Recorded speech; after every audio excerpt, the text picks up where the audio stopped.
Bueno, buenas tardes a todas y a todos. De nuevo en un nuevo encuentro formativo online del Partido Feministas al Congreso, esta vez a cargo de nuestra compañera Eva Neila Ausín, con el título El derecho al descanso. Un tema que bueno, es muy importante, yo creo que sobre todo para las mujeres. Y en primer lugar, daros unas indicaciones de cómo vamos a proceder en este encuentro formativo. Las que ya hayáis estado en otros lo sabéis.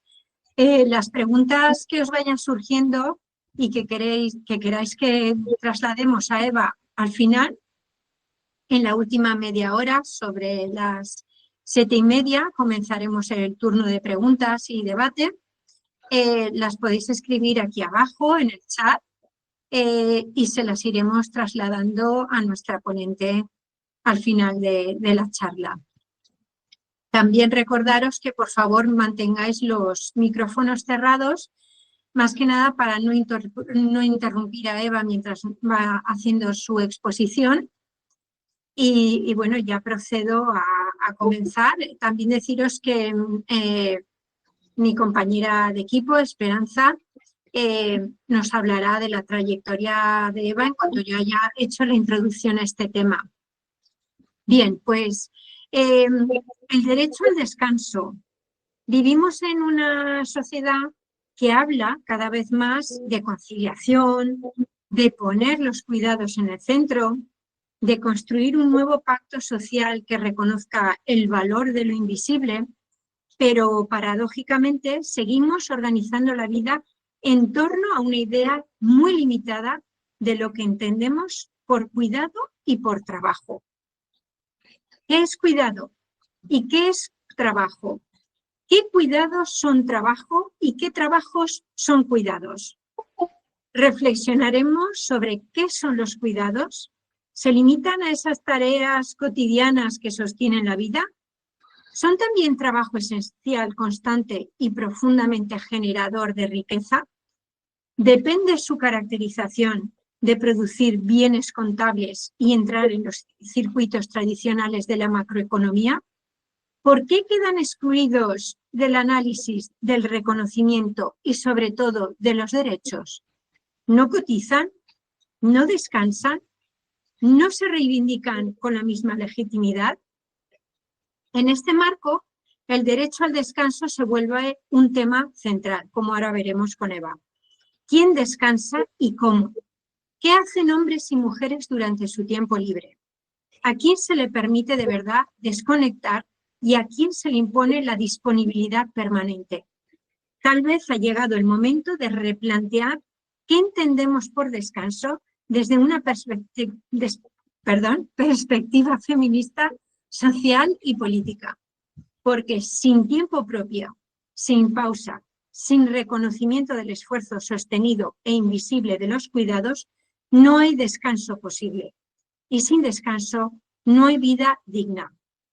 En este encuentro, nuestra compañera Eva entrelaza economía feminista, filosofía política y crítica del derecho para desarticular las bases patriarcales de nuestras sociedades y proponer un nuevo horizonte de corresponsabilidad, redistribución y reconocimiento del trabajo reproductivo. Y también añadir que todas estas ideas que nuestra compañera Eva Neila nos va a exponer esta tarde forman parte de un libro que ella está terminando ahora mismo y que esperamos que en un futuro pues lo podamos leer todas, porque yo creo que será muy interesante. Bueno, doy paso a nuestra compañera Esperanza. Esperanza, adelante. Hola, buenas tardes a todas. Bueno, pues paso a presentaros a nuestra ponente de hoy de forma muy breve porque así nos lo ha pedido ella.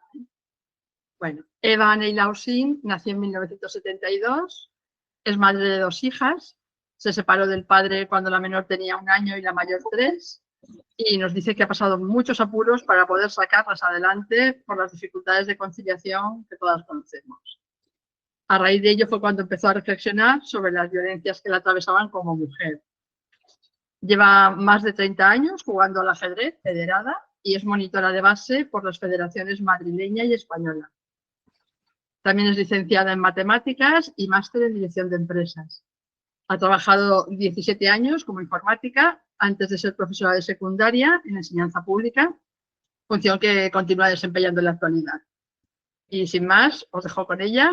Cuando quieras, Neila, vamos deseando escucharte. Bueno, muchas gracias. Me dais mucha importancia. Esto es muy sencillo. Voy a compartir una presentación sobre la que tengo intención de ir apoyando el relato, ¿no? Bueno, yo represento una asociación que se llama Amables Titulares de Derechos y, bueno, es una asociación que lo que reivindica es la igualdad en el derecho al descanso, que las mujeres y los hombres, tal como está estructurada la sociedad, no tenemos el mismo derecho a descansar, ¿no?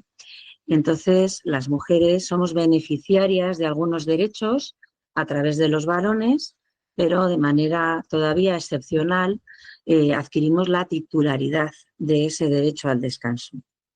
Y entonces, bueno, pues nuestro objetivo es proponer un cambio de paradigma, ¿no?, en los conceptos de cuidado de trabajo y ver pues todas las violencias que están escondidas detrás de esto.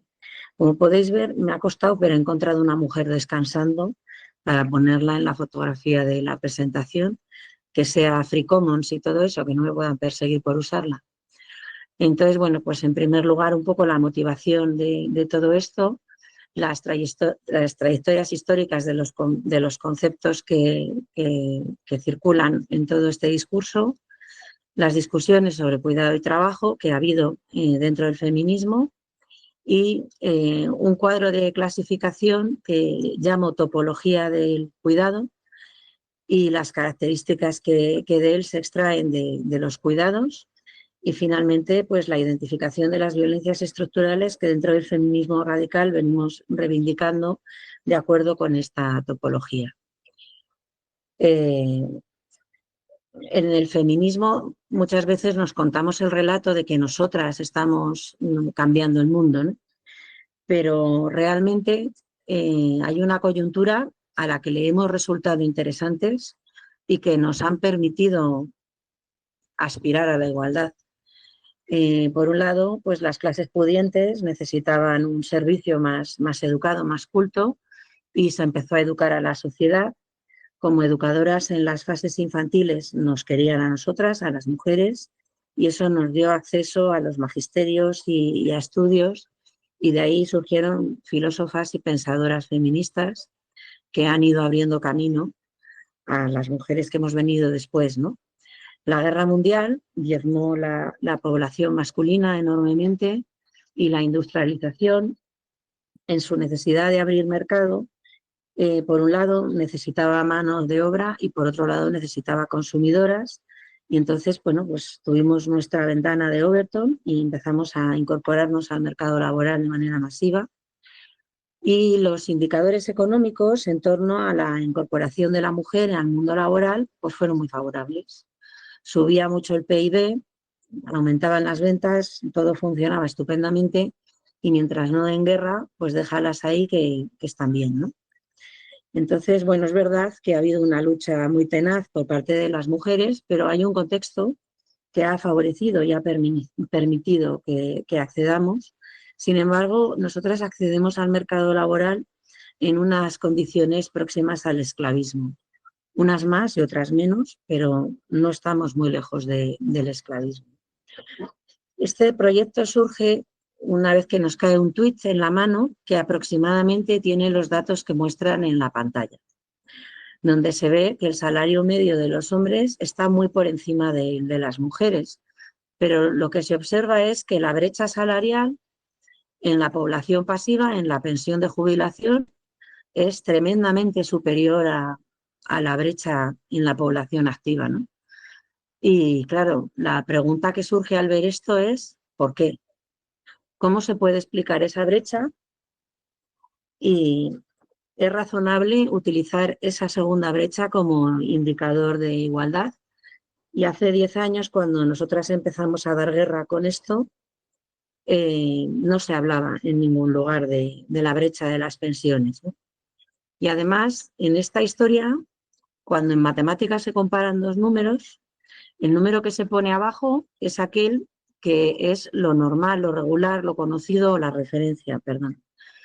Y entonces siempre se hace el cociente de lo que ganamos las mujeres dividido entre lo que ganan los hombres. Y haciendo ese cociente con estos datos de 2015 salía un 22,86% de brecha salarial. Pero es que si hacemos la división al revés, teniendo en cuenta que para la mayoría de nosotras lo normal es ser mujer, resulta que la brecha se dispara. Cuando vas a comparar dos cifras, si pones la mayor como referente, se minimiza la brecha.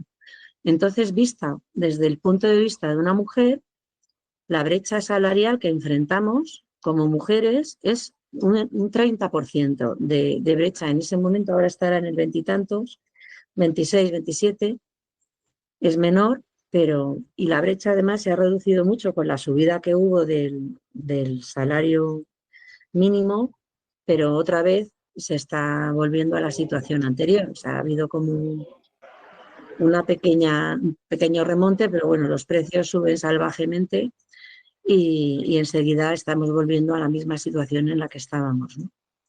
Y si miramos el derecho a pensión, los hombres tienen más del doble de derecho a cobrar una pensión que las mujeres. Y aquí a la pensión es a la que llamamos derecho a descansar, ¿no?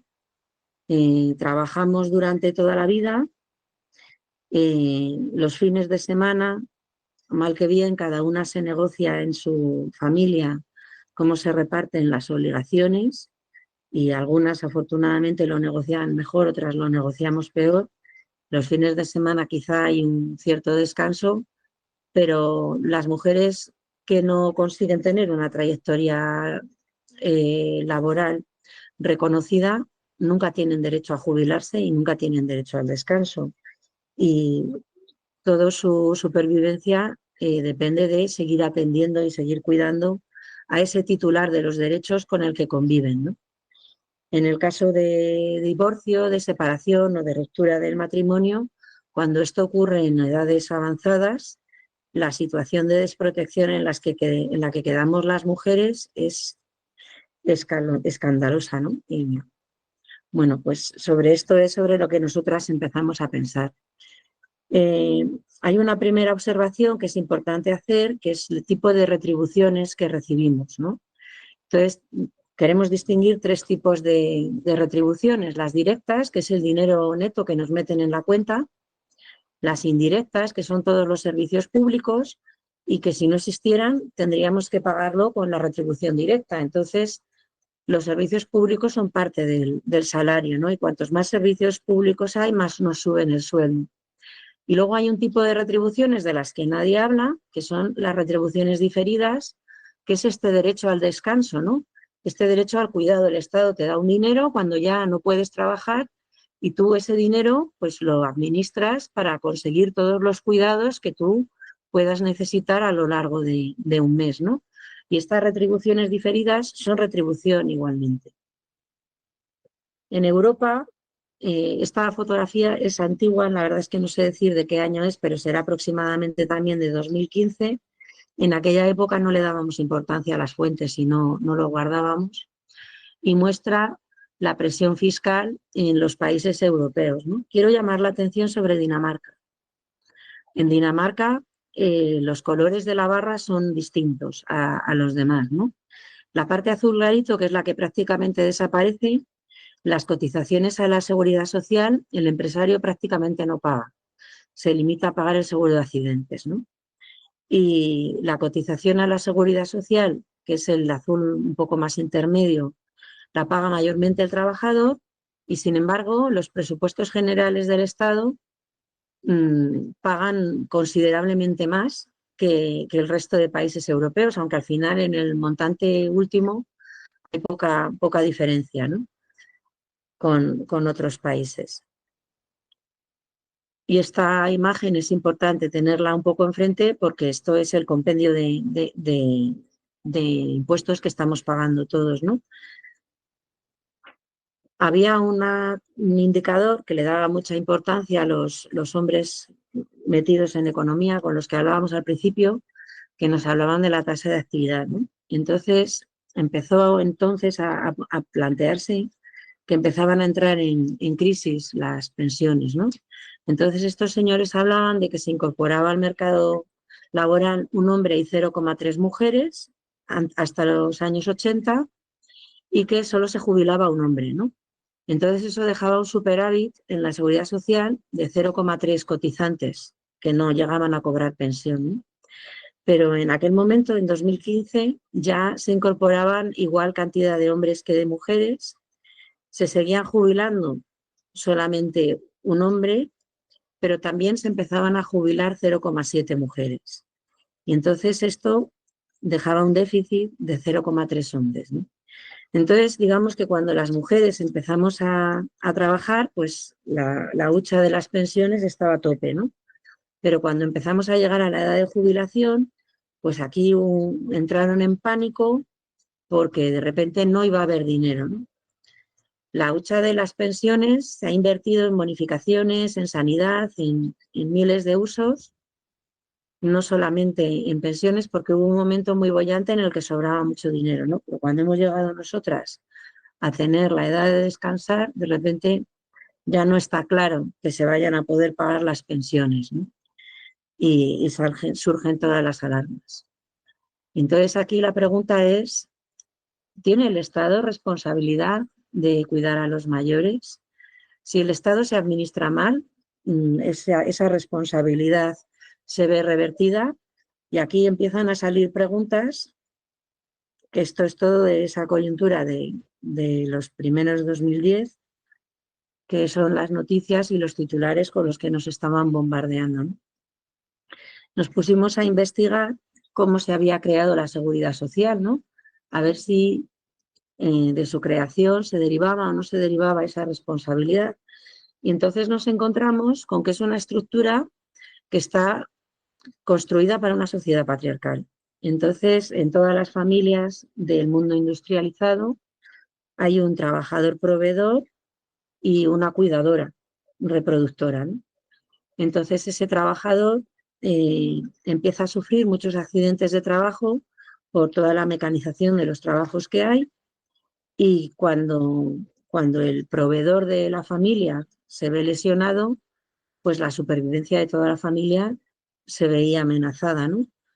Entonces los trabajadores empiezan a organizarse en gremios, intentan ayudarse unos a otros y litigan con la patronal, que son accidentes que se están produciendo en el ámbito del trabajo, ¿no? Pero la carga de la prueba cae sobre el trabajador, con lo cual una vez que estás lesionado y estás fuera del centro de trabajo, demostrar que la culpa ha sido del empresario es algo muy difícil.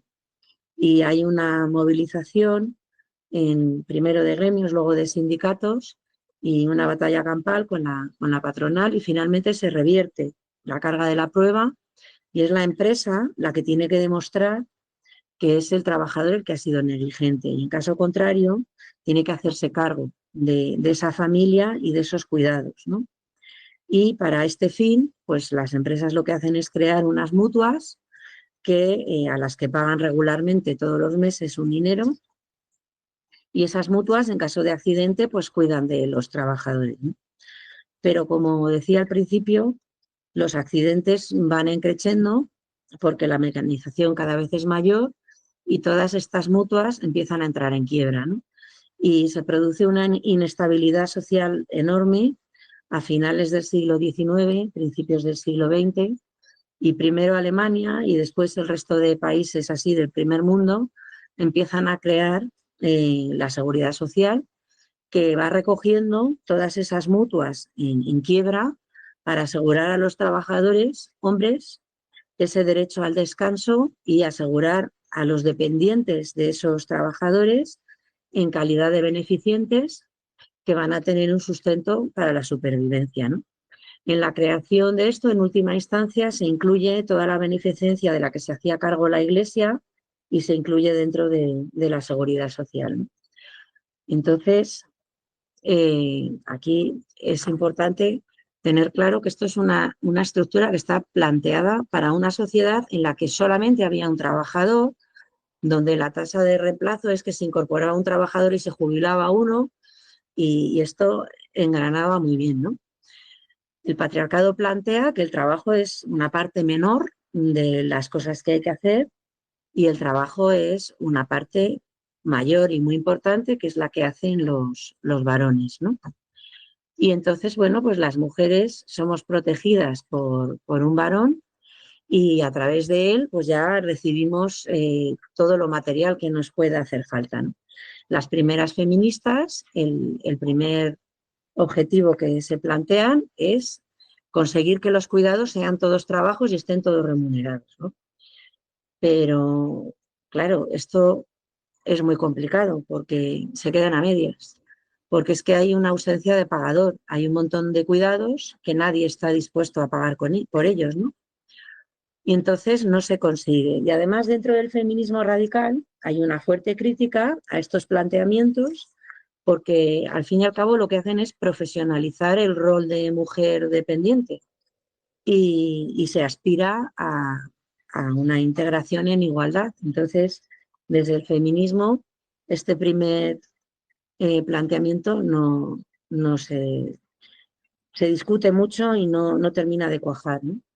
Después llega la escuela ecofeminista y dentro de ella destacan mucho la figura de Joan Tronto, y esta mujer lo que hace es ampliar el concepto de cuidado. Entonces, en vez de tener un concepto de cuidado estrechamente vinculado con las labores reproductivas, esta mujer amplía el concepto de cuidado a todo lo que está relacionado con el sostenimiento de la vida, ¿no? Y además plantea que tiene una dimensión ética, ¿no? No sé, es como cuando vas por la calle y tienes un papel, lo puedes aguantar en la mano hasta encontrar una papelera o lo puedes tirar al suelo, ¿no? Entonces, la diferencia entre una y otra cosa es la ética de la persona que tiene. Entonces, para el cuidado, para que realmente se comparta y para que entre todos cuidemos, es necesario una dimensión ética que nunca se ha desarrollado. Ni siquiera en los países nórdicos, donde el estado del bienestar está más desarrollado, han conseguido completar un desarrollo ético a nivel que lo plantea Joan Tronto, ¿no? Me voy a ir a Mesopotamia ahora, a nuestra amiga Gerda Lerner, que escribió un libro que es una auténtica maravilla sobre la creación del patriarcado. Y entonces, bueno, pues en las sociedades antiguas, en vez de ser todos cazadores-recolectores, pues las personas empiezan a especializar y cada uno desarrolla una labor dentro de la sociedad y entonces luego por el sistema de trueque van intercambiando sus cosas y finalmente, en la medida que los grupos de población van creciendo, aparece la moneda. Y la moneda está avalada por el Estado y el Estado es el que garantiza la validez de una moneda, ¿no? Y todo esto ocurre cuando la mujer ya está encerrada en casa a sus labores en aquel inicio del patriarcado, ¿no? Y entonces, a lo largo de la historia, toda la especialización ha girado en torno a aquellas actividades en las que nosotras mayormente no participábamos. Y esa es la razón por la que a día de hoy en el mercado no están incluidos los cuidados. Y el problema no es que se hayan reservado esos cuidados para el ámbito privado, es que junto con esa reserva se nos excluyó a nosotras. Y entonces, ahí estamos todo el rato, ¿no? Que queremos participar, pero nadie se hace cargo de los cuidados, ¿no? Y entonces, aquí ya es cuando empiezas a hacer la pregunta de, bueno, ¿cuál es la diferencia realmente entre trabajo y cuidado, ¿no? Porque esas sociedades iniciales, cuando especializan a alguien, en realidad lo especializan en una necesidad que tienen y el trabajo que realiza todo el mundo es un cuidado que revierte al colectivo, ¿no? Entonces, realmente, la diferencia entre cuidado y trabajo no es tanto que el cuidado sea lo contrario del trabajo, una subespecie que no se puede incluir, es que el trabajo es un tipo de cuidado que se ha especializado, se ha delegado y se ha podido intercambiar. Y aún más, el trabajo ha crecido, se ha desarrollado por sí mismo y han aparecido una serie de trabajos que no son cuidado. De hecho, no solo son cuidados, sino que son un maltrato y que están amenazando la vida, ¿no? Entonces, en la línea con el ecofeminismo, cuando se habla de que hay que decrecer, está muy claro cuál es la parte que hay que decrecer, ¿no? Hay que decrecer toda esa parte que no está cuidando de la vida. Vaya, perdón. Y finalmente el trabajo es una subespecie del cuidado, muy al contrario de lo que se está planteando siempre, que parece que nos perdonan la vida por cuidar, ¿no? Realmente todos son cuidados, están mal repartidos los remunerados, pero en cuanto a contribución social, tiene la misma categoría moral cualquier esfuerzo que se realice siempre que no genere un daño, ¿no? De manera que el objetivo, en vez de incluir el cuidado dentro del trabajo, parece más razonable que sea incluir el trabajo dentro del cuidado. Entonces no se van a poder mercantilizar, no necesariamente son delegables, pero está claro que son todo cuidados y que hay que buscar una manera razonable de distribuirlos, ¿no? En realidad, el cuidado, y esto se lo debo a Victoria Sendón, una vez que estábamos en la fundación del Vindicato, pues dijo, es que etimológicamente cuidar es cogitare, cuidar en, es un verbo transitivo, ¿no? Y el cuidado siempre lo realiza alguien y actúa sobre otra persona, ¿no? Madre mía, qué pesadilla. Bueno, esto lo tengo ensayado para parecer una persona importante. No sé por qué me llaman 2 veces, nunca me llama nadie, pero hoy justo. Y es que no soy muy torpe con el móvil, voy a intentar mutearlo, que no sé si lo sé hacer. Bueno, lo voy a apagar y así ya está. Bien, perdón. Estábamos con las relaciones binarias, ¿no? Entonces, hay una persona que hace el cuidado y otra que lo recibe, ¿no? Y como relaciones binarias, pues se pueden establecer distintas propiedades y las más típicas son la reflexiva, que es cuando yo me cuido a mí misma, yo me ducho, yo me lavo, la simétrica, ¿no? Yo hago intercambio algo con otra persona, o la jerarquía, ¿no? Yo educo a mis hijos, y la transitiva es yo preparo la comida, tú friegas y otro hacer la compra, ¿no? Y entonces, finalmente, a través de relaciones binarias, todas las interacciones que nuestra interdependencia nos lleva a desarrollar, todos estos cuidados pueden ser vistos como relaciones binarias, ¿no? Y claro, aquí aparecen unas que son jerárquicas, otras que son horizontales, unas que se pueden delegar, otras que no se pueden delegar, unas que se pueden mercantilizar y otras que no se pueden mercantilizar, ¿no? Y entonces, con toda esta caracterización de los cuidados, pues construí este cuadro, que es un poco el que intenta representar el panorama actual de cómo funcionan las cosas, ¿no? Y entonces una cosa es el cuidado, que es todo trabajo. Para mí no, conceptualmente no entiendo por qué los distinguimos tanto, y en lo que sí que se diferencian es en el reconocimiento social, y en cuanto a reconocimiento, si adquiere o no una persona cuando realiza cualquier tipo de cuidado el derecho a recibir a cambio esa reciprocidad de la sociedad en la vejez. Si yo trabajo ahora, cuido de la generación siguiente y cuando yo llegue a vieja van a cuidar de mí. ¿Voy a tener derecho a que la sociedad me cuide? Entonces, bueno, pues el cuidado reflexivo está relacionado con la autonomía personal. En los países nórdicos, el Estado se hace cargo cuando una persona no es capaz de cuidar su autonomía. Se puede considerar que de manera sucinta suponen una contribución social, pero bueno, esencialmente son neutros a la contribución social, ¿no? El cuidado, cuando es recíproco, es cuando se hace un trueque en servicios, en cosas. Yo le voy a cambiar a mi hermana una camiseta que me gusta mucho por un pantalón. Pues cuando es simétrico hay un intercambio horizontal y puede ocurrir que no haya contribución social, o que si la hay, esté bien repartida. Por ejemplo, una pareja que tenga un negocio en el que trabajen los dos y estén dados ambos de alta en la seguridad social y reparten todo al 50%, ¿no? Ese es un caso de contribución social bien repartida. Pero tenemos las familias en las que todavía está el proveedor-cuidador, el esquema, y ahí se produce una jerarquía de poder. Y entonces el tema es que las retribuciones diferidas se acumulan a nombre de uno y solamente uno, y la otra persona no tiene ningún derecho.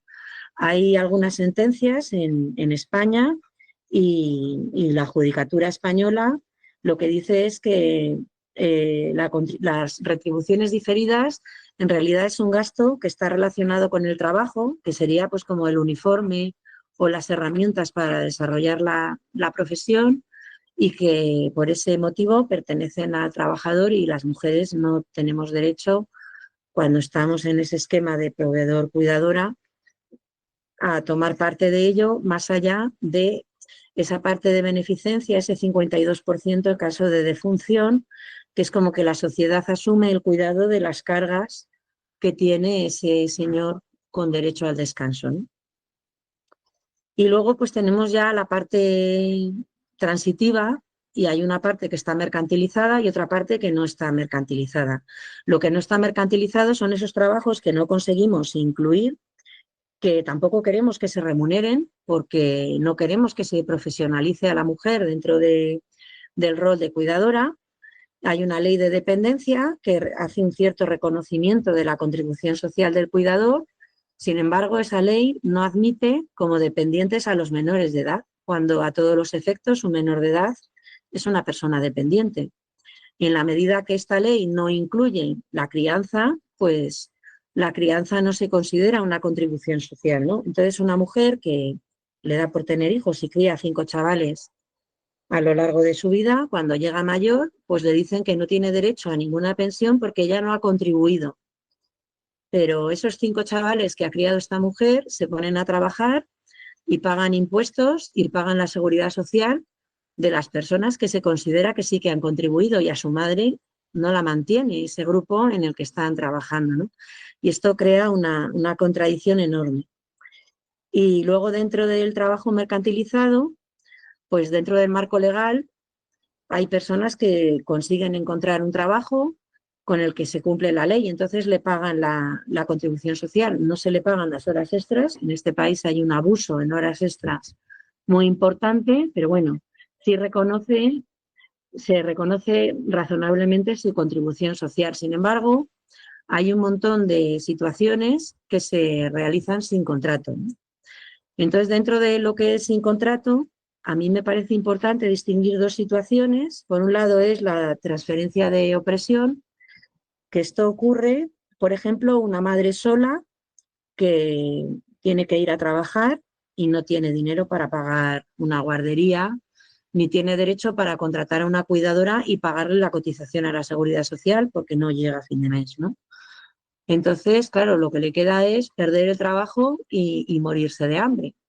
Y entonces esa opresión que está cayendo sobre ella se la empaqueta a una, por ejemplo, migrante sin papeles, y entonces le pasa la opresión a esta mujer, le paga lo que puede, no le paga las cotizaciones, por supuesto, ella consigue mantener su trabajo, y según cómo sea esa relación, hay veces que hay una colaboración y realmente son 2 mujeres que se ayudan, y hay veces que realmente la mujer que transfiere su opresión no tiene conciencia de que está aprovechando que hay una persona aún más vulnerable que ella misma. Y la otra situación que yo aquí remarco es el abuso de debilidad, que es donde nosotras tenemos la mayor lucha dentro del feminismo radical, que es toda la explotación reproductiva y sexual de la mujer, ¿no? Se aprovecha la vulnerabilidad de la mujer, el que no puedes ajustarte a las normas legales del mercado, y bueno, claro, por supuesto, no se contribuye y se consume a la mujer como si fuéramos caníbales, ¿no? Entonces, bueno, pues estos desequilibrios, la manera de corregirlos, en primer lugar, es permitir capitular y que se reconozca que se puedan repartir los derechos de cuidado que acumula el proveedor cuando una familia decide repartir los cuidados de esta manera, ¿no? A mí no es una cosa que me llame la atención, yo no he querido ser nunca cuidadora, a mí me ha gustado siempre trabajar fuera de mi casa, pero hay mujeres que están en su casa y están felices y les gusta y tienen una buena relación con su pareja y se cuidan entre sí y se reparten las cosas y son felices con ese reparto. Y yo no soy quien para decirles que no lo puedan repartir de esa manera. Lo que pasa es que el marco legal en el que vivimos no permite que estas mujeres tengan derecho a cobrar una pensión. Entonces, si se muere él, les queda un 52%, pero si se mueren ellas, a ellos les queda un 100%, cuando el acuerdo que tienen entre ellos es compartir 100% las cosas, ¿no? Están en gananciales y tienen voluntad de que sea todo a medias. Entonces, la estructura legal no permite que cuando hay buen rollo y las cosas se quieren hacer bien, que se compartan las cosas. En este sentido, escribí El cuento del jamón, que es una sociedad que se alimenta de jamones, y entonces se guarda en el Ministerio del Jamón, jamón de todos los ciudadanos con el que se alimenta a las personas que no pueden trabajar, ¿no? Y entonces, bueno, pues en un momento dado, el amor deja de ser eterno, ¿no? Empiezan a existir divorcios, separaciones, viudedades, y ocurre pues que no se ha establecido una igualdad en el reparto, ¿no? Cuando falta el que tiene el derecho, la otra persona pues pasa hambre, ¿no? Y todo esto lo administra una Secretaría de las Matemáticas. Bueno, no es más que una fábula, pero ayuda a explicar la situación, creo que se entiende mejor con esto. En España, prácticamente la totalidad del país está en régimen de gananciales. En País Vasco y Navarra tienen un derecho foral que en realidad son gananciales con unas pequeñas variaciones. La Comunidad Valenciana intentó adscribirse a la separación de bienes, no se le permitió, se les ha obligado a, por defecto, tener los gananciales, que luego lo pueden modificar, y la separación de bienes está en Aragón, en Cataluña y en Baleares. Pero la separación de bienes, lejos de ser algo maravilloso, que en su día fue todo un invento, para aquellas mujeres pues, que se habían separado y no se podían divorciar, para no tener que seguir teniendo bienes a medias con el ex pariento, con el que todavía estaban vinculadas legalmente, pues la separación de bienes fue todo un invento, pero realmente ahora ante un divorcio las que están mejor protegidas son las mujeres que están en gananciales, porque la ley reconoce, excepto las retribuciones diferidas, que tienen derecho al 50% de todo. En el caso de la separación de bienes, si por lo que sea a uno lo han trasladado y el otro se ha desplazado perdiendo su trabajo, su red, y hay una pérdida de oportunidad muy importante, cuando se produce un divorcio esto no hay manera de compensarlo, ¿no? Ni de demostrarlo. Y legalmente el repartir es algo tremendamente complicado. Y luego cuando llegan a la tercera edad, pues la diferencia de protección social que se tiene en un régimen y otro es notable. Bueno, aquí pongo algunas estadísticas sobre la migración. Esto es la transferencia de opresión. El proxeneta difuso somos todos. En la medida que permitimos que la prostitución siga acampando, la explotación sexual se siga produciendo, somos unos proxenetas, ¿no? Porque además luego hay discursos que son muy dolorosos de escuchar, de que las mujeres casadas están mucho mejor gracias a que existe la prostitución y todas estas barbaridades que dice la gente, pero al final cuando hay una mujer vulnerable necesita un bocadillo, ¿no? No que le metan un pene en la boca. Y bueno, esto yo no tengo nada que contaros que vosotras no sepáis ya. Y por último, ¿no? Pues el derecho al cuidado y al descanso, que es la cotización por los cuidados. En la medida que esos cuidados el Estado los reconozca como contribución social, esa madre sola que quiere seguir trabajando en la empresa privada puede transferirle ese derecho a la contribución social a la migrante que contrata, ¿no? Le puede hacer los papeles legalmente y no nos explotamos nadie. Nunca va a haber un pagador para esas cotizaciones y tiene que ser el Estado. Es la única manera de corregir esta situación de desigualdad en la que estamos, ¿no? Y bueno, también tener un poco conciencia de que con el neoliberalismo lo que estamos haciendo es igualarnos por debajo, ¿no? Porque en vez de vender el pack de la vida laboral de una persona, ahora lo que estamos haciendo es vender cada mes por separado, ¿no? Como piezas sueltas. Entonces sí que es verdad que podemos sacarle mayor precio a algunas piezas, pero antes o después todo el mundo tenemos momentos en los que estamos menos productivos ya sea porque tenemos responsabilidades de cuidado o porque empezamos a entrar en una edad en la que necesitamos ser cuidados nosotros y cada vez estamos dejando a más gente fuera dentro del sistema de protección. Entonces las brechas salariales se están cerrando, pero se están cerrando de manera chunga, se están cerrando porque cada vez estamos todos peor, ¿no? Y creo que es importante tomar conciencia de todo este escenario y luchar para que se produzca realmente un reparto en el que todos seamos cuidados, ¿no? Aquí he puesto algunas de las políticas neoliberales, ¿no?, que dicen que van a reducir la tasa de reemplazo, factores correctores según esperanza de vida, penalización de las jubilaciones anticipadas, congelación de las pensiones con un IPC que se inventan ellos a saber cómo lo calculan. Todas estas políticas lo que están haciendo es igualarnos por debajo, ¿no? Y lo que es importante es defender que nos sigan igualando por arriba, ¿no? Para ello es necesario reducir enormemente las jornadas laborales. Antiguamente trabajaba un señor 8 horas y se supone que su pareja en casa trabajaba otras 8. Digamos que había un intercambio de 4 horas de dentro de casa por 4 horas de fuera, ¿no? Pero al incorporarnos las mujeres al mercado laboral, es que los números no cuadran, porque una mujer en una ciudad grande que tarde 1 hora en ir a trabajar, 1 hora en volver, 1 hora que le obligan a parar para comer, que es obligatorio por ley, más 8 horas de jornada diaria, eso suman 11 horas.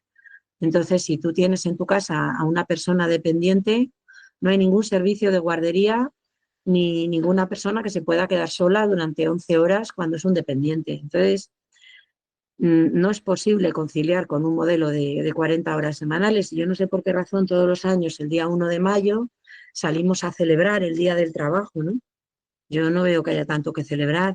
Tenemos que salir a reivindicar una reducción de la jornada laboral muy importante y, por supuesto, hay que abolir los abusos de debilidad, aumentar la inspección para que no se queden sin reconocer las contribuciones de todo el mundo, y es muy importante asignarle retribuciones diferidas a las labores reproductivas, y esto lo tenemos que pagar entre todos, ¿no? He leído las que están en rojo, que son las situaciones que yo he señalado en rojo antes. Si tenéis interés en cualquier otra medida de las que vienen aquí expuestas, lo discutimos después. Y ya así, a modo de cierre y de resumen, pues comentaros, ¿no?, ese cambio de paradigma, ¿no? Entonces, en vez de intentar insertar el cuidado en el trabajo, yo creo que lo que hay que hacer es insertar el trabajo dentro del cuidado, tomar conciencia de todo este debate sobre el concepto de cuidado y trabajo que ha tenido lugar dentro del feminismo. Y, bueno, yo propongo este cuadro de topología del cuidado en el que están perfectamente reconocidas y marcadas en rojo todas las situaciones que denunciamos desde el feminismo radical como guía para una agenda económica de política económica feminista. Y por mi parte, pues nada más. Eva, muchísimas gracias. Yo creo que ha sido una exposición brillante con muchas ideas que van a dar para mucho debate. A mí me gustaría hablar de una cosa que estuve pensando ayer mientras preparaba algunas cosas de este encuentro, y es una cita del filósofo británico Bertrand Russell en un libro que se llama Elogio de la ociosidad. Ociosidad no entendida como pereza, sino como el tiempo libre para precisamente el cuidado, el desarrollo de la personalidad, la lucha colectiva, todas esas cosas que muchas mujeres no podemos hacer o se nos dificulta muchísimo precisamente por esos cuidados que nos toca asumir aparte de nuestra jornada laboral. Entonces, él decía básicamente que si todos y todas trabajásemos, si el trabajo estuviese realmente bien repartido, cada uno de nosotras y nosotros trabajaríamos 4 horas al día y viviríamos bien. Y al final se trata de vivir bien. Y creo que esto ha sido lo que te ha motivado a hacer este libro que yo creo que va a ser maravilloso, insisto. Pero bueno, ya dejo de enrollarme y paso a trasladar las preguntas. La primera pregunta es de Amparo Mañés y dice, ¿por qué no se reconoce la producción más necesaria de cualquier país? La producción de ciudadanía. Sin ella no hay ni mano de obra ni contribuyentes. Bueno, Eva, ¿qué tienes que decir a esto? Pues completamente de acuerdo. O sea, es lo que decía, una mujer que ha criado a 5 chavales que luego cotizan y mantienen a los que no se han dedicado a la reproducción, ¿por qué razón esta mujer no recibe cuidado por parte del Estado? Es que es absolutamente paradójico y contradictorio. Muy buena pregunta. Estamos en ello. ¿Por qué? Y esto yo creo que lo tenemos que incorporar dentro de las políticas económicas. Bueno, yo participo en temas de feminismo y cuando se va a hablar de economía, esto no se suele plantear y es muy importante ponerlo encima de la mesa, ¿no? Tenemos que tener derecho al descanso. Tiene que llegar una edad en la que el Estado se haga cargo de nosotras, que nos cuide, igual que cuida de los varones, y tenemos que tener derecho a descansar, ¿no? Efectivamente, esto creo que también enlaza con el tema de la baja maternal, ¿no? Que se eliminó, digamos, la baja médica de las mujeres, y dejando de reconocer que la mujer ha hecho una gestación de 9 meses, ha puesto su cuerpo durante meses, ha arriesgado su salud. Entonces, bueno, pues ese es otro tema del que podríamos hablar. ¿Qué piensas, Eva? Ese otro caso igual, o sea, aquí se trata de cuidar al niño, pero cuidar al niño de manera muy interesada, porque claro, ellos han empezado a ver que en la medida en la que se inhiben de los cuidados en la crianza, pues luego no les dan la custodia, ¿no? Y entonces luego tienen que pagar la manutención de los hijos, que fíjate tú cómo son, que les da por comer y necesitan que les provean, ¿no? Y ellos que se han pedido ser proveedor, pues luego no quieren proveer. Y entonces para eludir esta situación, pues piden las custodias compartidas, ¿no? Y entonces pues se cuestiona, bueno, pero tú qué quieres ahora de custodia compartida si nunca te has hecho cargo de los cuidados, ¿no? Y claro, esto les ha parecido maravilloso porque además hay señores que se hacen un máster con esto del permiso de paternidad, que no sé muy bien cómo hacen para organizar que se quede embarazada la mujer justo cuando que luego les toque a ellos el permiso para examinarse, no sé realmente cómo se organizan, pero hay auténticas barbaridades y la mujer, ¿qué? O sea, es que nosotras ahí estamos completamente ignoradas. Entonces, a mí me parece bien que se aumenten los cuidados, me parece bien que participen los hombres, que se involucren desde el principio, me parece fatal que se hagan un máster o que esta sea la coyuntura que utilizan para hacer un máster, porque es un tiempo que es para dedicarlo al bebé que acaban de tener, pero a las mujeres nos tienen que reconocer un puerperio. Y esto es otra de las políticas de maternidad que se olvida. O sea, ¿por qué razón no tenemos derecho a recuperarnos? Los empresarios siempre han dicho que a ellos les parece muy bien que las mujeres tengamos hijos siempre que a ellos no les cueste ni un duro. Entonces, el permiso de maternidad era del 100% porque la empresa se negaba a, mientras estás de baja, seguir pagándote las cotizaciones a la Seguridad Social. Y el no pagar ni un duro, por eso tenía esta forma, este formato, el permiso era maternidad y cuidado del recién nacido, ¿no? Pero la parte de maternidad la parte de la madre, pues se ha obviado con el gobierno más feminista de la historia de España y ahora es solamente cuidado del menor y sí ponen esa condición de que las 6 primeras semanas las tienen que coger obligatoriamente al principio y sí que hay un cierto reconocimiento del puerperio, pero a ti te lo computan como que tú estás cuidando, no como que eres receptora de ese cuidado, ¿no?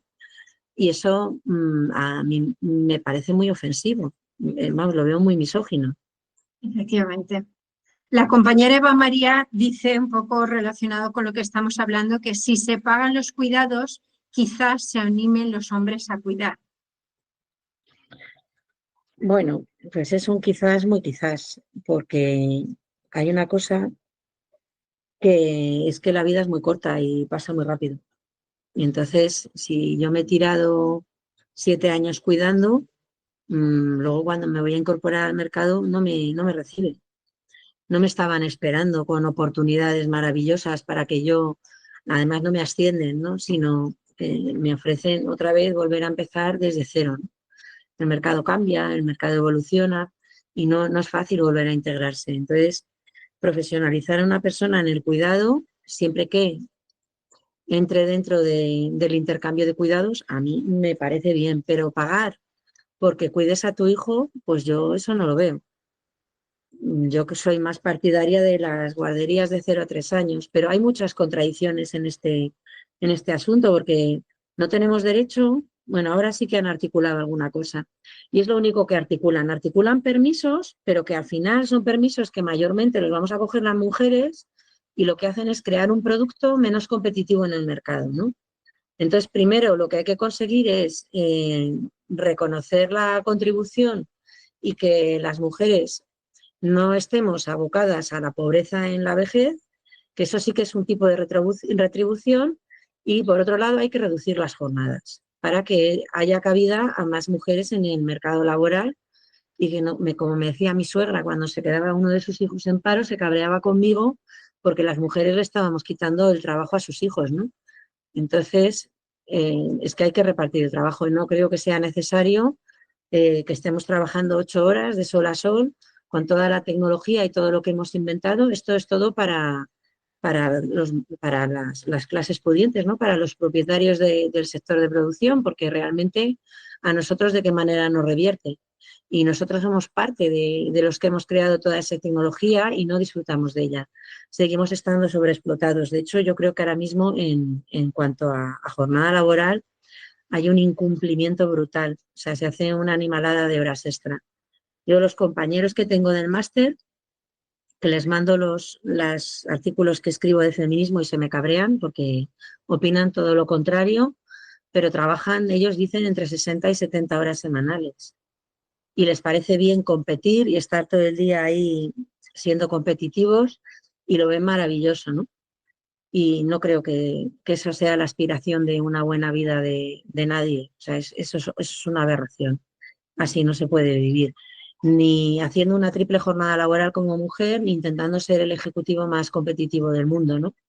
Hay que poner un poco de cordura en esto y pues 4 horas que decía Russell a mí me parecen muy razonables. Yo pongo lo de 30 horas por no dar pánico, pero vamos, sí. Después de llegadas a las 30 había que pedir 20, posiblemente. Es un hito Efectivamente. intermedio. La compañera Raquel Narbona nos cuenta aquí una experiencia. Yo hace unos años en un seminario planteé si era posible incorporar una especie de salario en el que se reconociera los cuidados. Consistía en que se remunerara a las personas que se cuidan o cuidan como medida para paliar la feminización de la pobreza. Por ejemplo, que se pagara a una persona por mantener su casa, por limpiarla, por comprar, por cocinar, porque eso repercute en el autocuidado y posibilita combinarlo con otras actividades como estudiar mientras se cubren las necesidades básicas.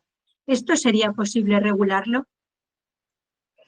Yo no estoy de acuerdo con asalariar el trabajo doméstico. Lo que pienso es que si hemos pasado de un proveedor que trabajaba 8 horas y una cuidadora que cuidaba 8 horas, pues si queremos incorporarnos al trabajo, lo suyo es que hagamos 4 y 4. O, bueno, si nos da por ser muy trabajadores, 6 y 6, ¿no? Pero hay que tener tiempo para el cuidado y hay que tener tiempo para vivir. Yo soy de la opinión de que hay que trabajar para vivir, no vivir para trabajar, ¿no? Y el trabajo, al final, es un poco pues el intercambio o la relación con el entorno, ¿no? Pero hay que conseguir que sea algo que lo disfrutemos. No, yo no creo en el más allá y yo quiero ser feliz en esta vida, no quiero esperarme a la siguiente por si no la hay. Efectivamente. Bueno, nuestra compañera Toni Artacho pregunta, ¿puedes explicar mejor lo de asegurar a una ayuda normalmente inmigrante y que el Estado debe hacerse cargo de la cotización? No, yo Sí, lo el que tema digo, de las mujeres migrantes que cuidan. a ver, lo que yo decía es que actualmente nos estamos liberando muchas mujeres transfiriéndole nuestra opresión a otra mujer. Y que a mí me duele cuando una mujer me dice que es que hay que conservar el trabajo, que es que no hay que dejar de trabajar y no está viendo que lo que ha hecho es enchufarle su opresión a otra mujer y se ha salvado oprimiendo a otra, ¿no? Que realmente no tenía más remedio que hacer eso. Bueno, yo ahí no voy a meterme en ese plano ético, pero desde luego no me parece algo para presumir, ¿no? El estar en esa tesitura. Entonces, cuando una mujer tiene hijos, y esto también se le puede poner un límite, o sea, la tasa de reproducción deseable es 2,2 hijos, ¿no? Pues que el Estado, cuando tienes los 2,2 primeros hijos, te tiene que pagar como que estás contribuyendo socialmente las cotizaciones a la seguridad social. Entonces, de los 0 a los 3 años te tendría que pagar una contribución del 100% del tiempo, de los 3 a los 6, y aquí ya digo una cifra aventurando, pues un 75%, de los 6 a los 9 un 50%, de los 9 a los 12 un 25%, y a partir ya de los 12 años, pues no tiene por qué considerarse la crianza una contribución social, toda vez que a los 12 años en muchas sociedades se considera que los niños son adultos, ¿no? Porque ahí ya es fácil conciliar, ahí ya no hay ninguna dificultad de conciliación, ¿no? Entonces, si yo, en vez de estar en mi casa cuidando, voy a trabajar, ese dinero que me paga el Estado, esa contribución, pues si yo me apoyo en otra mujer, pues se la pago. Entonces, al final, el Estado le paga a un cuidador la contribución con esos porcentajes. Si se hace uso o se construyen guarderías y sistemas de cuidado público, pues entonces esto es como lo de los colegios concertados. A ver si los explicar mejor. El colegio concertado se justificaba porque no había suficientes plazas públicas para acoger a los niños. Entonces se pagaba un concierto a los colegios privados para que recogieran a niños con la educación pública. De hecho, no era obligatorio la hora adicional que impartían y cobraban, no era obligatorio hacerla, ¿no? Y tú no tenías por qué pagarla y tú podías escolarizarte en un colegio concertado. En teoría, en ese esquema, el plan es que con el tiempo el Estado va generando una red suficiente de escuela pública, de manera que hay un momento en el que ya no hay que hacer ningún tipo de concierto.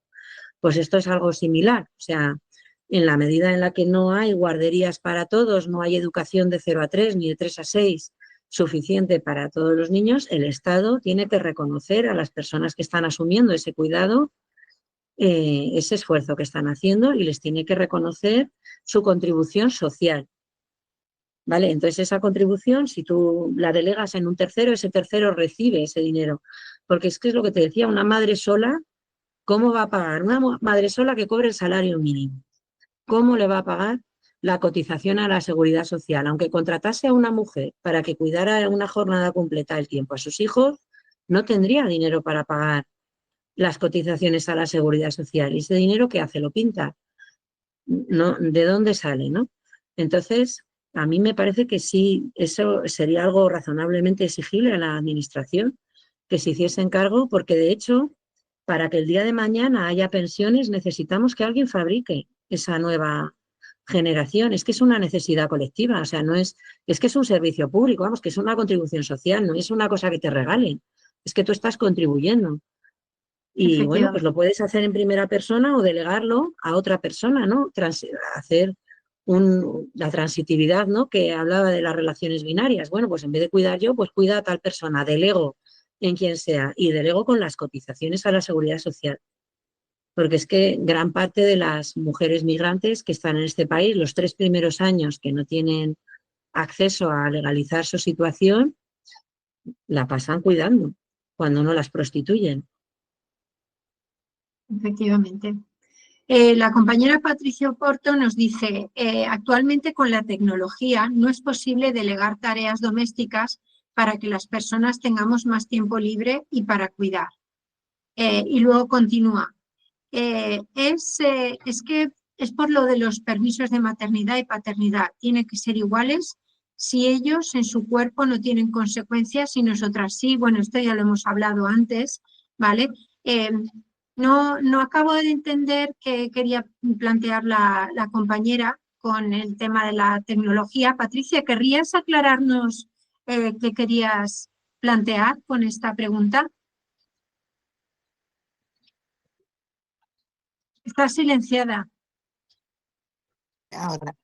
Sí, te lo aclaro. A ver, con el tema actualmente, porque ciertos problemas que tenemos de que no tenemos tiempo de realizar muchas cosas o no tenemos tiempo libre para el ocio o lo que sea, es porque dedicamos ese tiempo en realizar tareas domésticas que a la gran mayoría de la gente no le resultan agradables, digamos, o entretenidas de realizar.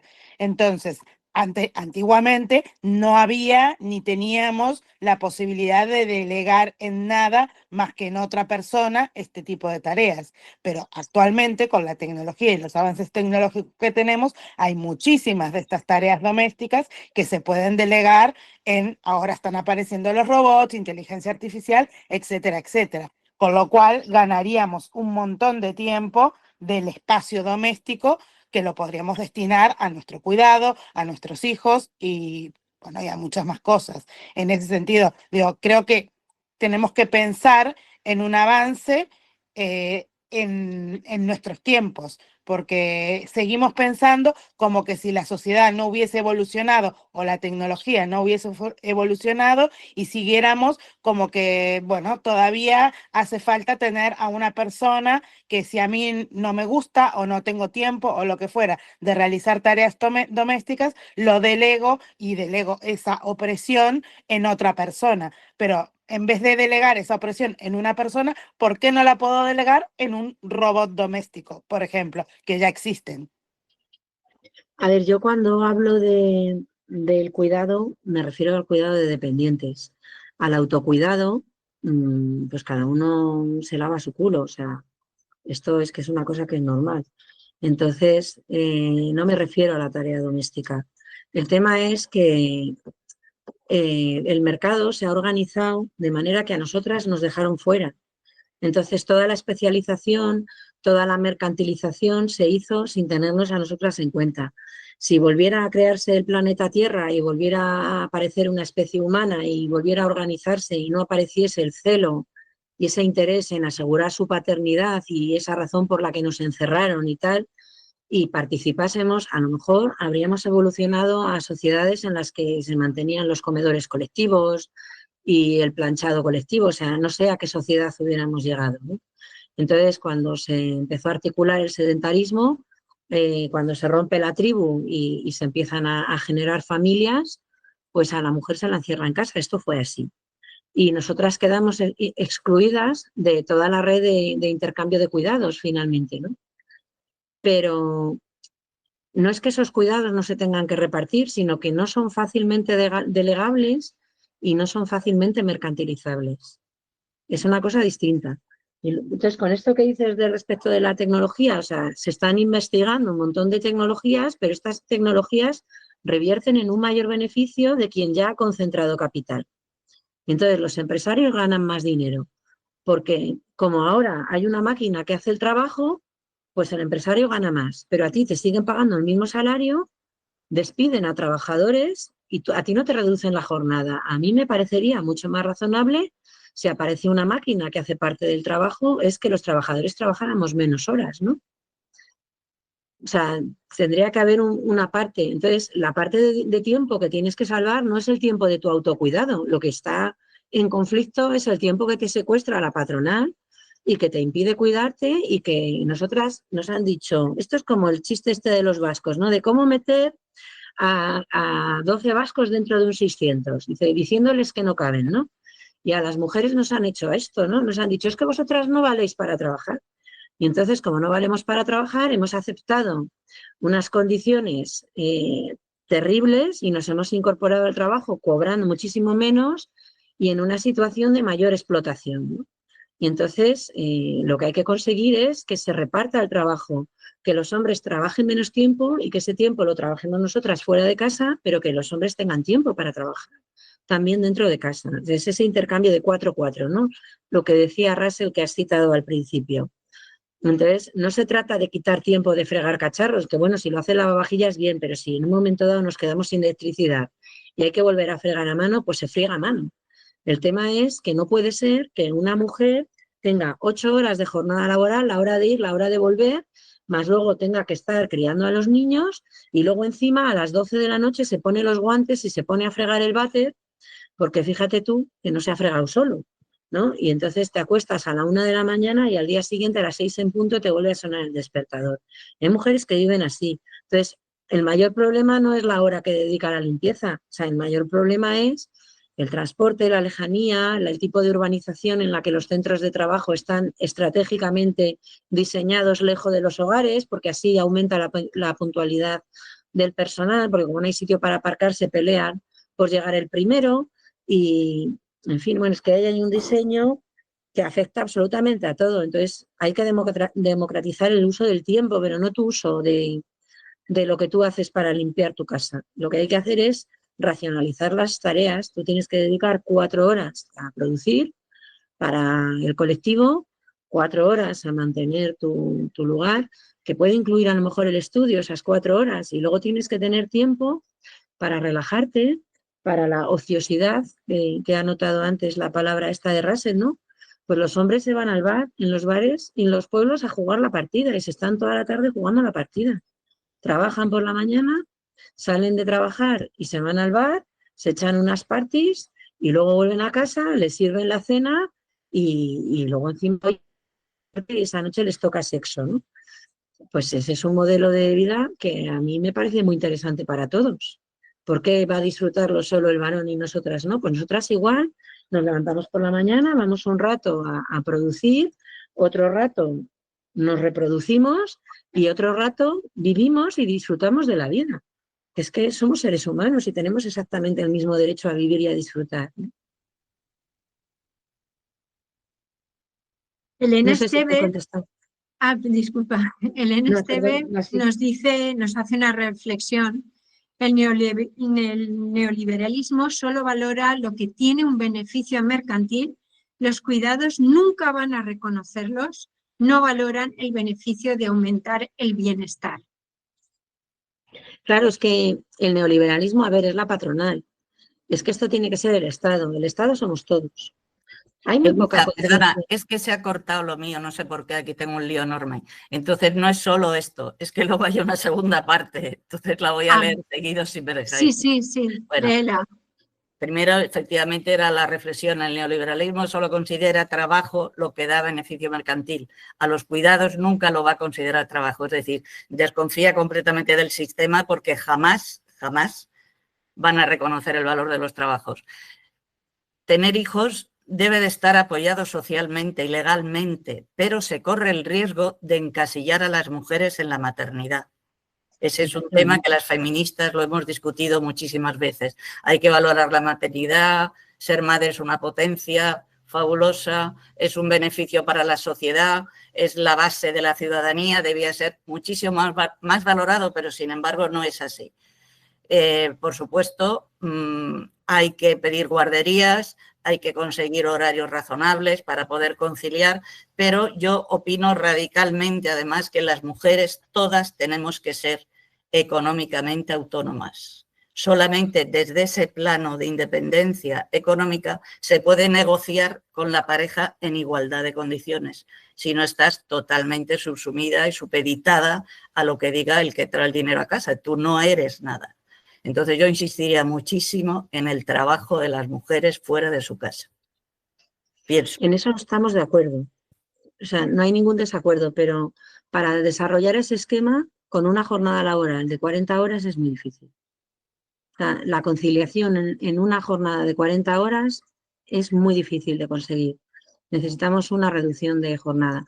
La reducción de jornada, el problema que tiene es que le cuesta dinero a la patronal, porque igual que la tecnología le reduce gasto de mano de obra, cuando fracciona las jornadas en menos gente, la gestión de nóminas y los gastos estructurales les suben. Entonces a ellos no les interesa, a ellos les interesa tener el menor número de trabajadores posible. Y ese es el modelo en el que estamos trabajando. Pero no es necesario para nada. De hecho, hay muchísima gente en paro y estamos produciendo y consumiendo muy por encima de lo que el planeta puede soportar. O sea, es necesario decrecer. Esa es otra dimensión. Pero tú como mujer adquieres una fuerza respecto a tu pareja, respecto a la sociedad, en la medida en que eres autónoma económicamente. Yo es que insisto muchísimo en eso. Sí, si no te lo discuto.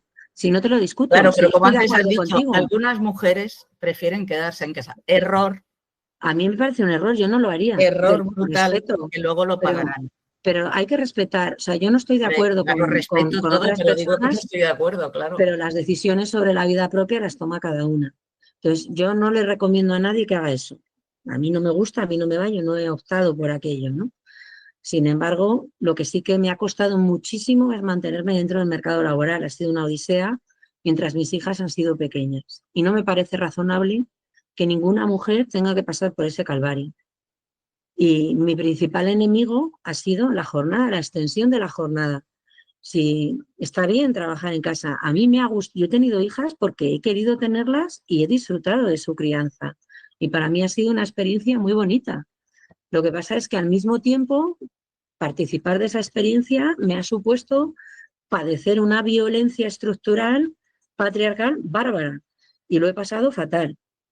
Entonces, creo que hay que conseguir un esquema en el que haya tiempo para todo. Entonces, como estamos sobreproduciendo, pues habrá que reducir la producción, hay que democratizar el trabajo, hay que repartirlo y hay que democratizar el cuidado, hay que repartirlo.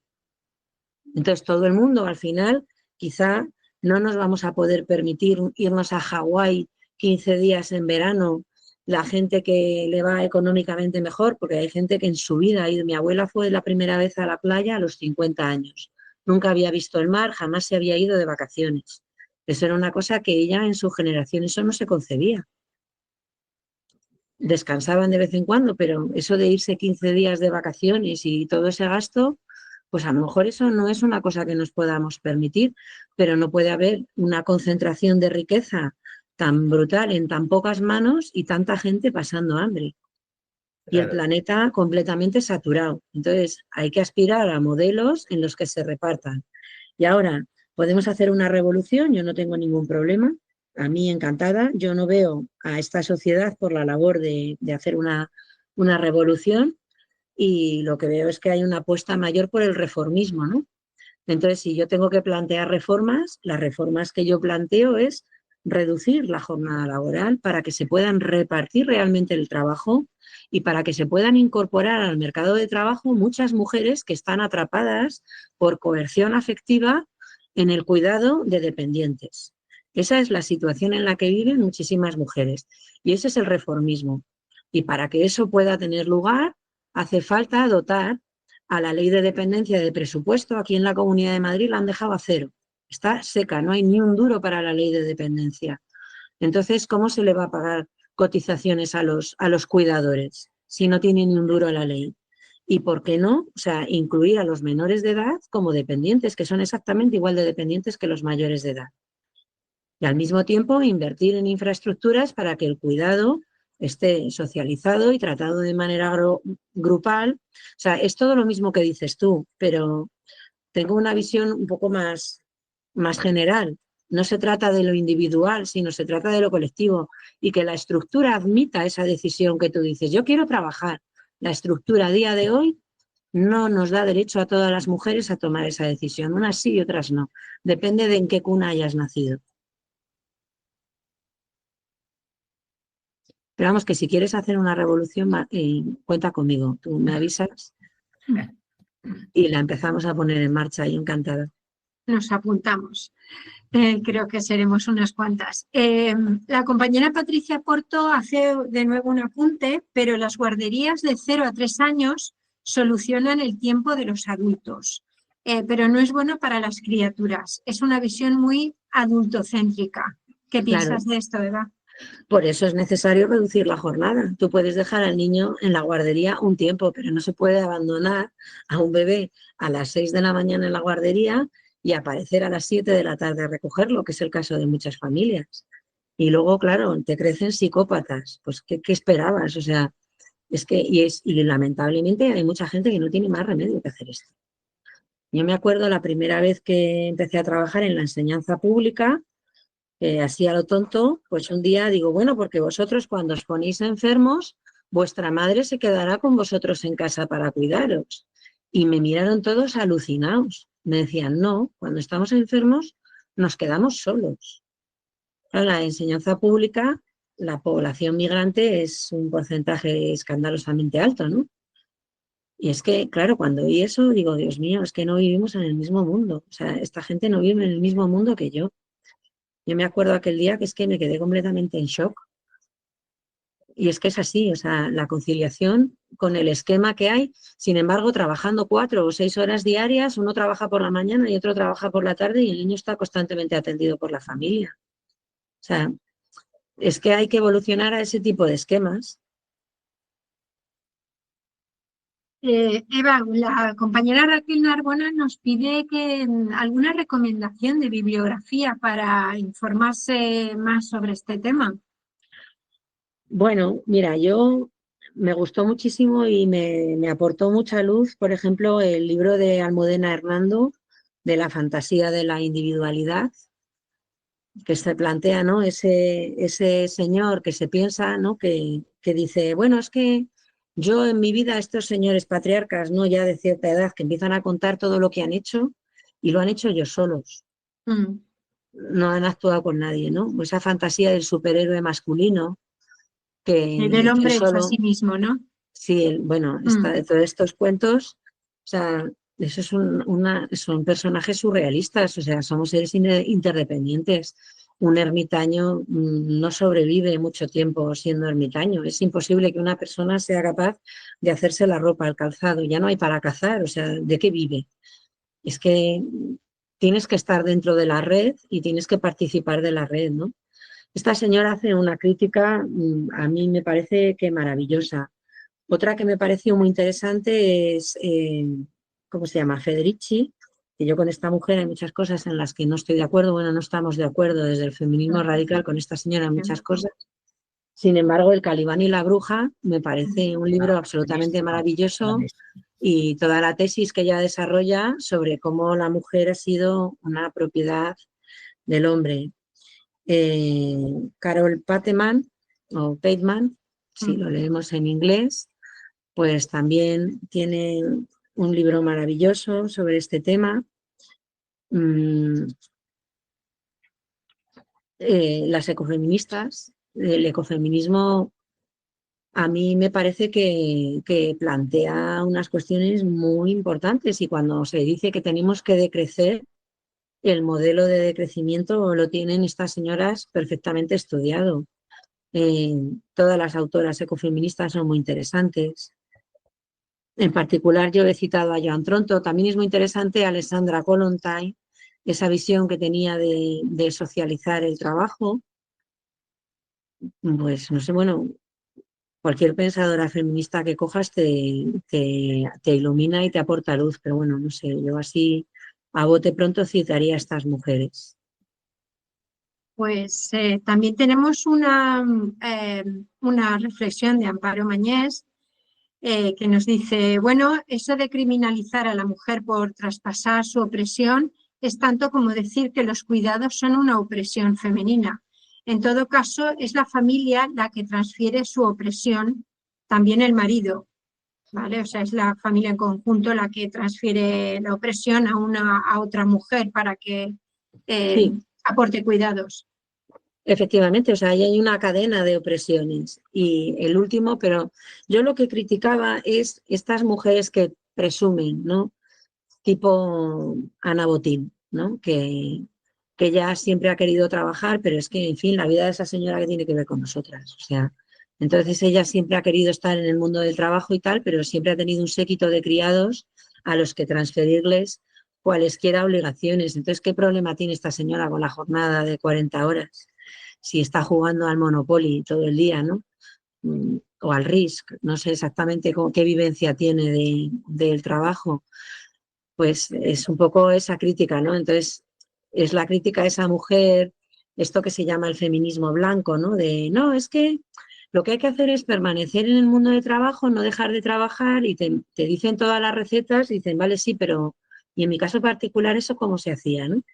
Yo que fui madre, me hicieron móvil maternal, me despidieron, luego no me contrataba a nadie porque no podía conciliar, acabé recogiendo cartones y tú a mí qué me vienes a contar, ¿no? Entonces luego estoy cuidando a unos niños de una señora por una miseria, no me cotizan, no me pagan nada, cuando llegue a la vejez no voy a tener absolutamente nada y y la culpa es mía porque no me he sabido mantener en el mercado de trabajo, o la culpa es de la estructura, ¿no? Entonces, esa transferencia de la opresión que se hace es algo que está organizado, pero hay que señalarlo. O sea, no pasa nada, pero hay que señalarlo y hay que tener conciencia de lo que estás haciendo, sin más. Ya he dicho que yo ahí no me meto en la cuestión ética porque se trata de sobrevivir en muchos casos, ¿no? La compañera Eva María también hace una reflexión. Una cosa es el trabajo doméstico y otra los cuidados. Para mí la persona que cuida adquiere derecho a un pago. De acuerdo, efectivamente. Yo cuando hablo de tareas reproductivas o de cuidado me refiero a eso. El autocuidado, como he señalado, para mí es neutro en cuanto a la contribución social. Entonces, recoger tu dormitorio y lavarte tu ropa forma parte de tu autocuidado. Y, hombre, claro, si tú llegas al trabajo y oliendo mal y con ropa sucia y desdeñado, pues generas malestar, ¿no? Entonces es importante, pero bueno, también si vas perfumada excesivamente, también puedes generar malestar, ¿no? Porque a lo mejor tu perfume no le gusta a los demás. Entonces, pues todas estas cosas no entran dentro de la red transitiva de cuidados, ¿no?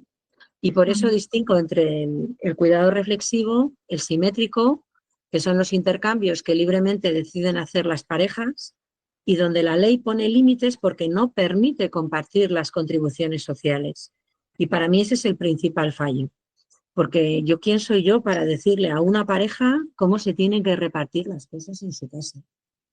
Lo que me parece es que la estructura tiene que permitir que ambos dos repartan y compartan todo. No puede impedir.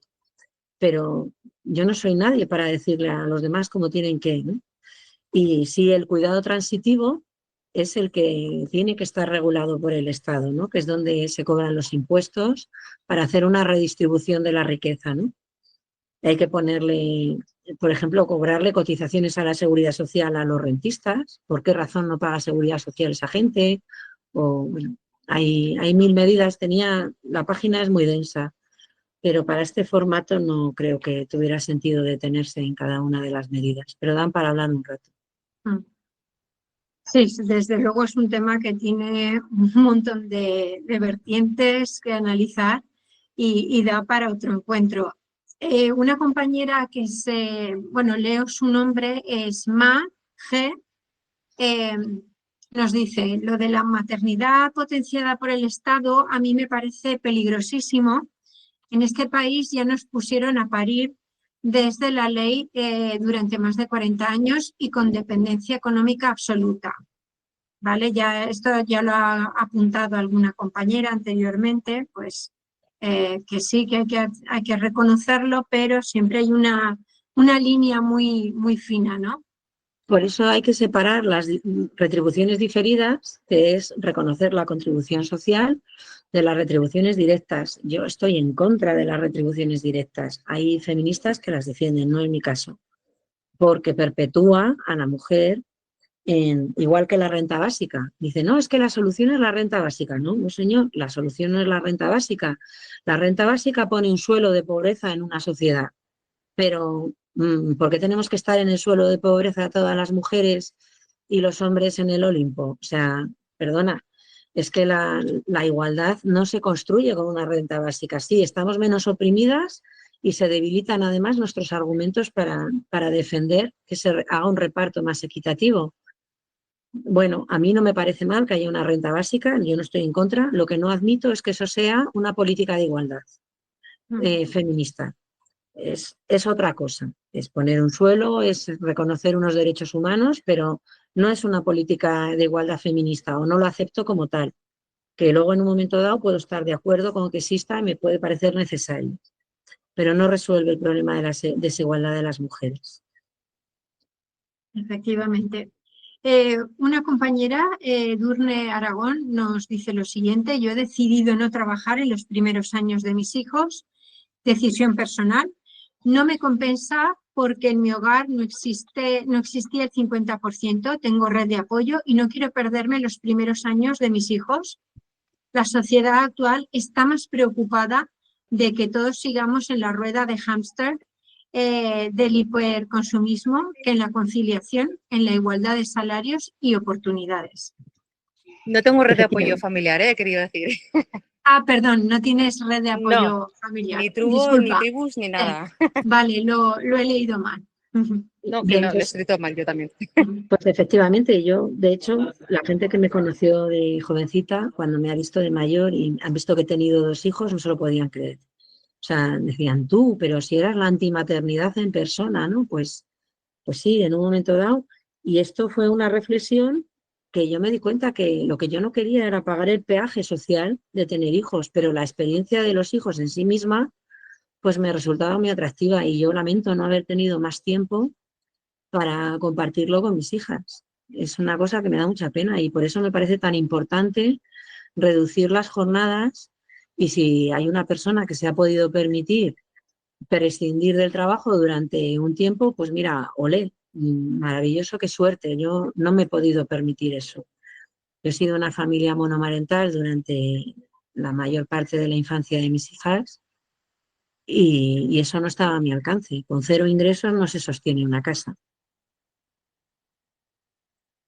Eso ya es Y una son situación particular. experiencias que Claro. difieren, cada una hemos tenido una experiencia. No sé, Ana, sí, dime. digo que no se trata de proponer que todo el mundo haga lo que yo, sino yo creo que sí que es muy frecuente que las mujeres, una vez que han tenido hijos, lo pasen muy mal durante los primeros años, sobre todo de sus hijos, y que tengan una doble o triple jornada laboral. Y eso es lo que a mí me parece que como feminista tenemos que reivindicar. No puede ser que las mujeres tengamos que pagar ese peaje. A día de hoy, el tema este del encarecimiento de la vivienda está implicando a muchos hombres en el cuidado, porque claro, si pierde la mujer el trabajo, pues se van a la calle porque no pueden pagar la hipoteca, pero ese no es un argumento. O sea, también hay que poner políticas de vivienda y, bueno, hacen falta muchas cosas. Ese tema también se podría discutir en un momento dado. Sí, y será el tema de un futuro encuentro formativo que estamos organizando y será muy interesante, creo yo también. Está todo entrelazado. Ana Mainer Martín nos dice, educación en las escuelas para visibilizar y explicar hasta qué punto el mantenimiento de la vida, cuidados en general, es esencial, porque no se enseña en las escuelas y al final se da por hecho o ni se piensa, que lo hacen en silencio las mujeres. Los señores de todas las edades tienen que asumir su parte de una vez. Muy cierto, y para que lo hagan necesitan tener tiempo y hay que reducir las jornadas laborales. En la medida en la que no se reducen, ellos van a trabajar y después de trabajar, muchos van a seguir yendo al bar a echar la partida antes de ir a casa a cenar. Entonces, si se racionaliza el tiempo de trabajo, va a ser mucho más sencillo conseguir hacer esto. Una compañera que responde a las iniciales CEF nos dice, basta ya de usar el término guarderías, nos hace una petición, son escuelas infantiles, sí hemos utilizado la palabra guardería que es un poco anticuada, no son parkings de niñas y de niños y solo funciona correctamente con la propuesta de la reducción de jornada, como dice Eva.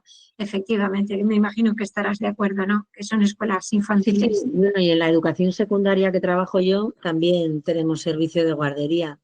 O sea, hay días en los que no son lectivos, pero tenemos a los niños ahí y estamos con el servicio de guardería. Perdón, disculparme porque la verdad es que en mi época no se llamaban escuelas infantiles y me sale sin querer. Lo siento si te he molestado.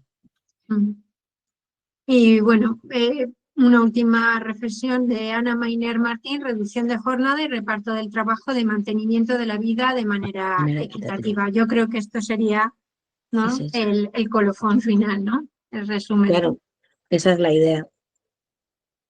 Bueno, pues no sé si hay alguna pregunta más.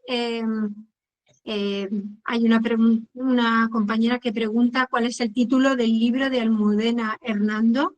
La fantasía de la individualidad. Vale. Y bueno, yo creo que ya hemos respondido a todas las preguntas. Así que creo que queda algún comentario de Patricia Porto. Es que entonces, si se reduce la jornada, las guarderías de 0 a 1 o 2 años no serían necesarias, porque los bebés y niños muy pequeños podrían estar bien cuidados por la familia, como bien dices. Bueno, sí. Tal vez deberían existir las dos opciones, ¿no? Y es que, bueno, eso lo veremos en su momento, pero bueno, hay un largo trecho hasta llegar ahí. O sea, bueno, también, por ejemplo, había empresas que se dedicaban a repartir bloques de hielo y con el invento de los frigoríficos, pues ese negocio se fue al traste. O sea, bueno, la sociedad evoluciona, ojalá evolucione de manera que tengamos que cuestionarnos este tipo de cosas. Efectivamente. Bueno, ya hemos llegado a las 8. Muchísimas gracias a Eva por tu maravillosa ponencia. Yo creo que ha sido muy inspiradora y hemos tenido un debate magnífico y muchas mujeres han aportado ideas valiosas. Y bueno, y os esperamos en el próximo encuentro formativo.